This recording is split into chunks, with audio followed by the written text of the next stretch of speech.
L'heure est en effet aux confidences.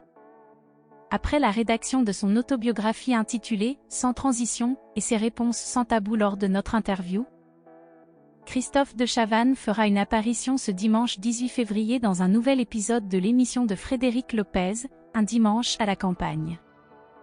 Le programme, diffusé sur France 2, est réputé pour créer une atmosphère propice aux confidences, et une fois de plus, il n'a pas déçu. L'animateur de télévision a inévitablement évoqué son enfance, marquée par l'alcoolisme de son père, la sévérité de sa mère et les moqueries de ses camarades de classe en raison de sa petite taille. Il a également partagé son parcours vers le statut de personnalité télévisuelle incontournable, ainsi que les hauts et les bas de sa carrière. J'ai été très souvent très triste. Professionnellement ça va bien, après être heureux c'est autre chose, a-t-il partagé.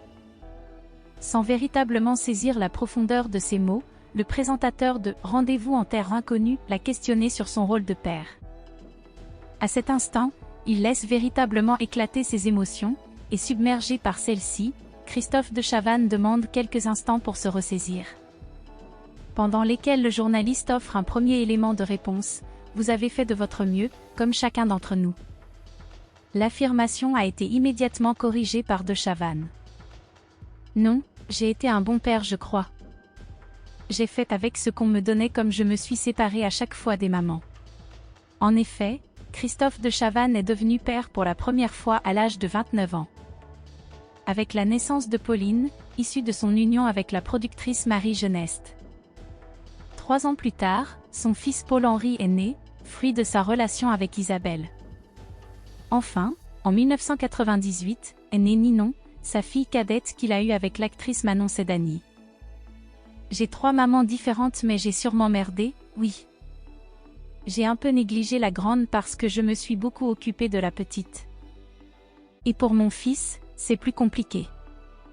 C'est ce qui m'a perturbé le plus, là, a-t-il commencé, comme pour justifier son émotion. C'est très difficile de ne pas en parler parce que je ne peux pas dire que je n'ai pas 3 enfants, j'en ai 3. Que j'aime autant mais il y en a un dont j'ai été obligée de faire le deuil, il n'est pas mort.